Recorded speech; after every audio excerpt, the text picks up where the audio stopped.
হরে কৃষ্ণ। জয় গুরু গৌরাঙ্গ, জয় প্রভুপাদ। আজকে আলোচ্য বিষয় মোরে ভজে বিষয় মাঙ্গে সে তো মহামূর্খ। দেখুন, এই যে উক্তিটি, এই উক্তিটি হচ্ছে গৌরাঙ্গ মহাপ্রভু সাক্ষাৎ ব্রজনন্দন শ্রীকৃষ্ণ যখন লীলা করতে এসেছিলেন এই নদিয়ায় মায়াপুর ধামে, তখন উনি এই উক্তিটি করেছিলেন ভগবানের ভক্তদের উদ্দেশ্যে। তো মহাপ্রভু সনাতন গোস্বামীকে কৃপা করেছিলেন, আপনারা সকলেই জানেন। তো সনাতন গোস্বামী বলছেন, প্রভু প্রশ্ন করেছিলেন মহাপ্রভুকে, আমার এই দুঃখ কষ্ট থেকে আমি কিভাবে মুক্ত হব? তো মহাপ্রভু বললেন, এই যে মুক্তির একমাত্র উপায় হচ্ছে কৃষ্ণ ভক্তি। কিন্তু উনি গূঢ়ভাবে খুলে তিনটি তথ্যের কথা বললেন সনাতন গোস্বামীকে। তো তিনটি তথ্যের মধ্যে আলোচ্য বিষয় প্রয়োজন তথ্য, যে আমরা ভগবানের ভক্তি যাজন করব কি প্রয়োজনে, আমাদের কি প্রয়োজন, ভক্তি কেন করব, ভক্তি করতে আমাদের কি প্রয়োজন, ভক্তি করব আমরা। তো মহাপ্রভু বললেন যে আমরা ভক্তি করব কৃষ্ণ প্রেম লাভের জন্য। আমরা কখনো কোনো ধর্ম অর্থ কাম মোক্ষের জন্য ভগবানের ভক্তি যাজন করব না। আমাদের প্রয়োজন কৃষ্ণ প্রেম, সে কথাই মহাপ্রভু সনাতন গোস্বামীকে বললেন। কিন্তু কিছু ভগবানের সেবক ম্যাক্সিমাম ধরুন ভগবানের ভক্তি যাজন করেন ধর্ম অর্থ কাম মোক্ষের জন্য, কোনো না কোনো একটা পাওয়ার জন্য। তো মহাপ্রভু তাদের উদ্দেশ্যে এই উক্তিটি করলেন যে আমার ভজনা করে আমার কাছে তোমরা অর্থ চাইছো, তা তুমি তো মহামূর্খ। যারা এটা চাইছেন ভগবানের ভক্তি যাজন করে ঐশ্বর্য বা ধর্ম অর্থ কাম মোক্ষ যাই হোক, তো তারা তো মহামূর্খ। মহাপ্রভু এই উক্তিটি এই কথাই বোঝাচ্ছে। তখন প্রয়োজন হচ্ছে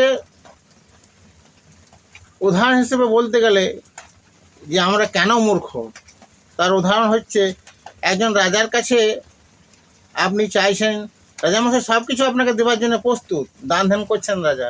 তো আপনি রাজার কাছে গিয়েছেন, বলছেন যে আমার আজকে যদি জল খাবারের খরচাটা আপনি দিতেন, তো মাত্র 50 বা 100 টাকা উনি চাইছেন রাজার কাছে। তাহলে সে কি বুদ্ধিমত্তার পরিচয়? এটা কি তার? সে তো মহামূর্খের মতন, এখানে তাকে মূর্খ বলা হবে। কেননা রাজামশাই সব দিতে চাইছে, উনি বলছেন আমার জল খাবারের পয়সাটা যদি দেন, আমার টিফিনের যদি ব্যবস্থা করে দেন। তো সেরকম একটা ছোট উদাহরণ আপনাদের সামনে দিচ্ছি, ঘটনা এই প্রসঙ্গে। 3 বন্ধু রাজার কাছে গিয়েছেন, রাজামশাইয়ের কাছে। রাজামশাই দান ধ্যান করছেন। প্রথম বন্ধুর কাছে বললেন, তোমার কি চাই? রাজা বললেন, উনি বললেন আমার একটা গৃহ যদি করে দিতেন খুব ভালো হতো, পাকা বাড়ি। রাজামশাই মন্ত্রীমশাইকে বললেন, একে একটা পাকা বাড়ির ব্যবস্থা করে দাও।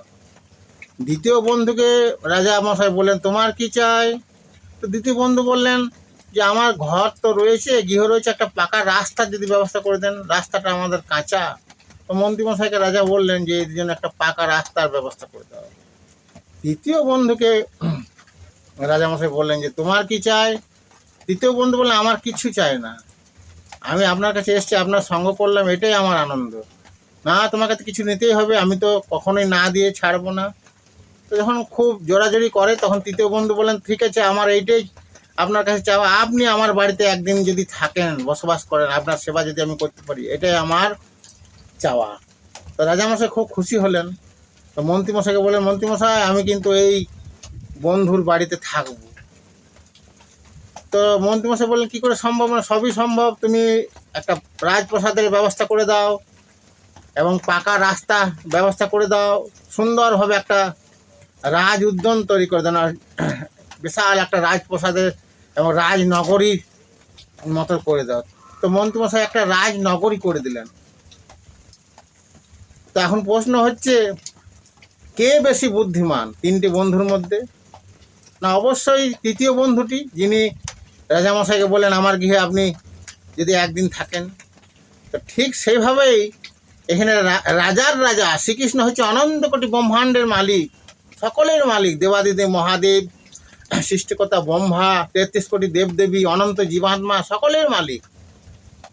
তো তো সেই ভগবান শ্রীকৃষ্ণ আমাদের গোলক ধাম দিতে চাইছেন, তার নিচে বৈকুণ্ঠ ধাম দিতে চাইছেন, সর্বোপরি অনন্ত দিব্য আনন্দ অনন্তকালের জন্য দিতে চাইছেন। তা আমরা যদি তার কাছে সামান্য ঐশ্বর্য চাই, তাহলে আমরা মূর্খ নই তো কারা? মূর্খ কে?